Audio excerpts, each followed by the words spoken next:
I got a new phone recently, so I don't know how much that's gonna affect the audio quality, but we'll see. Okay guys, before we start the video, I just wanted to mention that I'm not a power scaler. I just wanted to make this video for fun, and secondly, I'm only on chapter 46 of JoJolian at the time of me writing this. So I won't add any stands from part 8, and I'm only using canon stands, so no novel cards or Made in Heaven deal shenanigans. Okay, so let's get started. So the first one's kind of a joke entry, but kind of not, and that's Heaven's Door. Okay, hear me out for a quick second.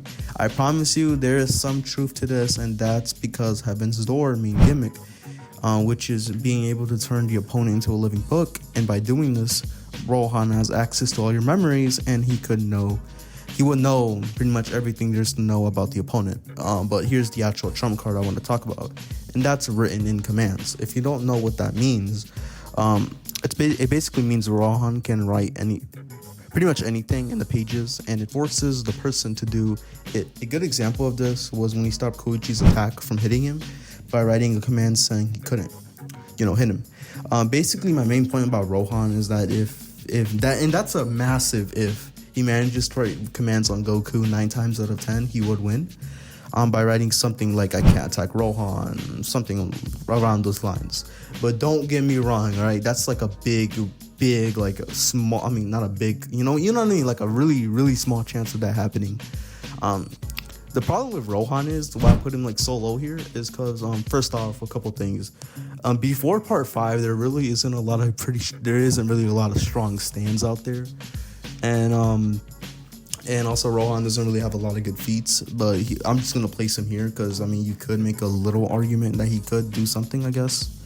But let's move over to number 4, and I promise you this one is a massive jump in power. And number 4 is a Made in Heaven. Now, obviously, this is a massive jump in power compared to Rohan. If you don't know what Made in Heaven is, it's the final evolution of Pucci's stands, White Snake and Seaman, which allows Pucci to accelerate time to infinity, ending a timeline and creating a new one. A parallel new one, This is because Made in Heaven uses the gravitational pull of the Earth and Moon and basically the whole universe to speed up time, to the point no living organism other than Pucci can keep up with. So if it's not obvious to why Pucci wins, it's because Goku just can't keep up. It's as simple as that. I'm sorry, but Pucci just speed blitzes, because it's stated in the stand stats, holy crap, I can't talk today, that he has infinite speed. So I would argue he meets the definition of immeasurable speed as well.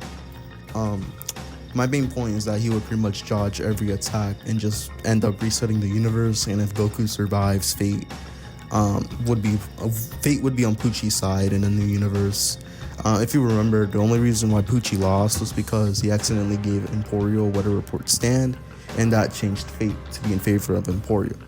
So in my conclusion, I think Pucci would win. Now let's move over to number 3. Dirty Deeds Done Dirt Cheap. That is the stand of the 23rd President of the United States of America, Funny Valentine. Now, I'm going to be talking about its evolved form later on D4C Love Chain, but before we talk about Love Chain, we need to talk about D4C's base abilities. One of which is, when being placed between objects, he can travel into infinite parallel dimensions. This can allow him to bring different versions of himself to other stuff. This is important because if he were to die, obviously, he can just transfer D4C to another version of himself, basically making him immortal. He also has a pretty overpowered one-shot ability, which is if he brings another version of you and makes you collide with that version of yourself, you pretty much instantly die. Because the way D4C works is that 2 molecules can coexist in the same place at the same time. The only exception to this is Funny Valentine himself. And I guess now we can talk about Love Chain. Its main gimmick is the light barrier, which redirects all misfortune, usually meaning attacks across time and space, to affect somebody else, most likely killing you. With the light barrier, Valentine is pretty much invincible, as the opponent cannot do anything to harm him whatsoever. It took infinite energy to overcome the barrier, So as long as Valentine is in between the barrier, he's pretty much unkillable. So in my opinion, Goku just can't kill him. Love Chain is pretty much the perfect defense. And he also has a pretty overpowered one-shot ability that could kill Goku in an instant. So yeah, that's why I think D4C Love Shin could beat Goku. Now let's go over to number 2. Tusk Act 4 is the final act of Johnny's stand, and it's pretty damn overpowered. Let me explain. It uses the power of the infinite rotation, and it allows it to control gravity, and he has infinite amount of damage. With this, he easily broke through Valentine's light barrier.